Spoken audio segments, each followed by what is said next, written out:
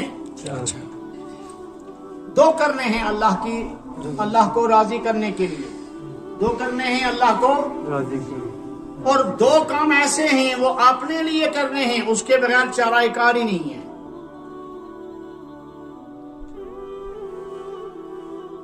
لا الہ الا اللہ، اس کی کثرت، اس کی کثرت اللہ کی رضا کے لیے.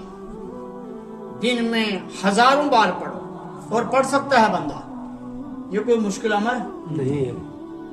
اور استغفار کی کثرت، استغفر اللہ الذی لا الہ الا هو الحی القیوم واتوب، یا استغفر اللہ ربی من کل ذنب واتوب الیہ، یا خالی استغفر اللہ. تو کثرت کے ساتھ کلمہ توحید یعنی کلمہ طیبہ کا ذکر اور استغفار پڑھتا رہے، اور 2 چیزیں اپنے لیے کرے. وَنَسْأَلُكَ الْجَنَّةَ وَنَعُوذُ بِكَ مِنَ النَّارِ، یہ اپنے لیے ہے. جہنم سے بچ گیا تو یہ فائدہ کس کا؟ اپنا. جنت میں داخل ہو گیا، یہ فائدہ کس کا؟ اپنا ہے نا. تو فرمایا یہ 2 چیزیں اپنے لیے کرو. اللہ سے بار بار اس مہینے میں جنت مانگو، اور اللہ سے بار بار اس مہینے میں جہنم سے پناہ کی دعا مانگو. تو پرانے بزرگوں نے یہ کلمہ ہے، یہ کیا کہتے ہیں، اس طرح پڑھتے رہتے ہیں مساجد میں بھی، لا الہ الا اللہ ونستغفر اللہ ونسألک الجنہ ونعوذ بک من النار. یہ حدیث پاک سے ثابت ہے. یہ ذکر تسبیح ہاتھ میں لینا ضروری نہیں ہے، لے لیں تو بہت اچھی چیز ہے. اس سے انسان کو تعداد بھی معلوم رہے گی اور ذہن بھی ادھر لگا رہے گا. لیکن اگر زبان ادھر لگا لے، دل بیار دست بکار، ہاتھ کام میں لگا ہوا ہے اور دل اللہ کی یاد میں لگا ہوا ہے، تو زبانی پڑھتا رہے لا الہ الا اللہ ونستغفر اللہ ونسألک الجنہ ونعوذ بک من النار، لا الہ الا اللہ ونستغفر اللہ ونسألک الجنہ ونعوذ بک من النار.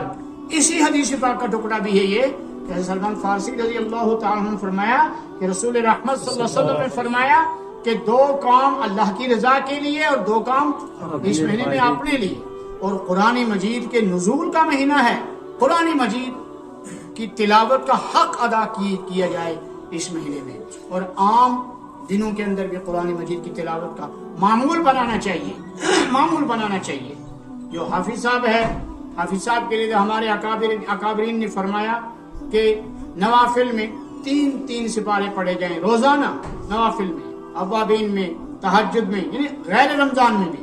اور رمضان میں بھی تو تراویح ہے ہی. اور جو غیر حافظ ہے وہ بھی کم از کم اگر اس نے قرآن پاک پڑھا ہوا ہے تو وہ کم از کم 1 سپارہ قرآن مجید کا پڑھے، اور 29 رمضان کو قرآن مجید کا دور مکمل کرے. کم از کم سالگرہ تو ہو جائے گی. ٹھیک، گھر میں اپنے بچیوں کو اور اپنے بچوں کو تلقین کی جائے اور ان کو کہا جائے عید کے دن ہم تمہیں پوچھیں گے آپ نے قرآن مجید کتنا پڑھا، ہم اتنا انعام دیں گے۔ یہ نفس ہے نا، لالچ رکھتا ہے، لالچی ہے، سمجھے نا؟ تو بچہ ادھر قرآن مجید کی تلاوت انعام ہی کی لالچ میں پڑھتا رہے گا، بچی قرآن مجید کی تلاوت انعام ہی کی لالچ میں کرتی رہے گی، تو اس کا مزاج بن جائے گا، اس کی پھر عادت بن جائے گی۔ پھر آپ انعام دو یا نہ دو، عیدیانہ تو دینا ہی ہے عید کے دن۔ آپ یہ شرط لگا لو تم پورا قرآن مجید پڑھنا، میں تمہیں اتنا انعام دوں گا، اور الحمدللہ میرا یہ مزاج رہا ہے۔ اب مجھے بچوں کو کہنے کی ضرورت ہی نہیں ہے، اب مجھے یہ تلقین کرنے کی ضرورت نہیں ہے تم پڑھو میں تمہیں دوں گا، نہیں، وہ خود پڑھتے ہیں، جی مزاج بن گیا۔ تو یہ مزاج گھر میں بنانا چاہیے اور نفس کو اس کے لیے تیار کرنا چاہیے۔ اللہ تعالی ہمیں رمضان مبارک کی صحیح قدر کرنے کی توفیق عطا فرمائے اور صحیح معنوں میں رمضان مبارک اللہ تعالی ہمیں گزارنے کی توفیق عطا فرمائے۔ وآخر دعوانا الحمدللہ۔